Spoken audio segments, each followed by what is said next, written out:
L'association Attac et la Fondation Copernic viennent de publier un livre intitulé « Cette Europe malade du néolibéralisme ».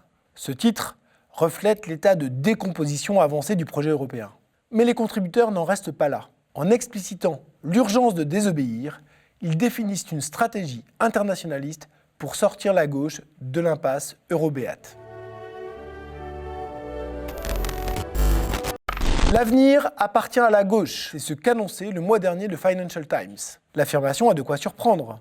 La situation politique n'est pas brillante. Les institutions de l'Union sont une forteresse néolibérale à laquelle se raccrochent les partis centristes. Autour, les forces fascisantes prospèrent et concoctent la pire formule qui soit, celle du nationalisme autoritaire et de l'injustice économique. Alors, pourquoi espérer de la gauche ? Eh bien, tout simplement parce que ni les néolibéraux, ni les fascistes n'ont de propositions à la hauteur des défis de notre époque.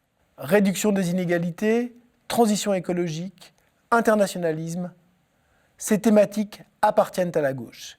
Elles sont au cœur du livre que l'association altermondialiste Attac et la Fondation Copernic viennent de consacrer à l'Europe. Cette Europe malade du néolibéralisme est un ouvrage extrêmement bienvenu. En moins de 200 pages, il réalise un tour de force. Donner les clés historiques et économiques pour comprendre l'échec européen, rendre visibles les résistances et mettre sur la table une stratégie crédible pour le camp de l'émancipation. La première qualité du livre est de prendre la question européenne dans sa globalité. Dans la logique du néolibéralisme, tout s'emboîte.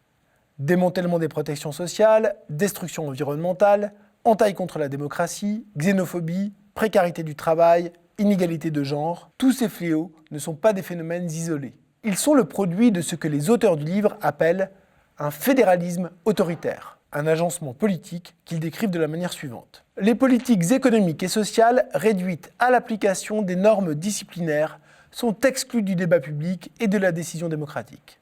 En d'autres termes, l'économie contre la démocratie. C'est ça le fédéralisme autoritaire.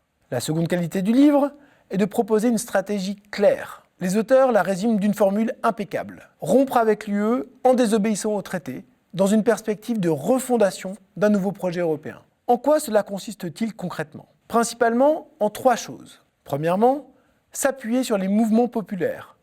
En finir avec le néolibéralisme européen n'est pas une mince affaire.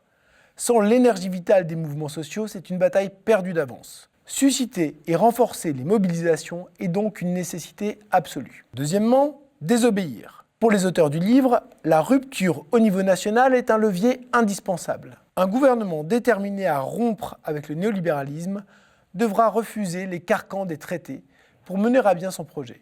Cela signifie notamment refuser l'austérité et rétablir les contrôles de capitaux. Mais les auteurs n'en restent pas là. Conscients du pouvoir considérable de la Banque centrale européenne, ils font une remarque décisive. La sortie de l'euro devra être utilisée comme une menace. C'est la première fois que l'association altermondialiste assume la perspective d'une sortie de l'euro. Et cela change tout. Il ne s'agit pas de souhaiter la sortie de l'euro, mais d'être prêt à cette éventualité.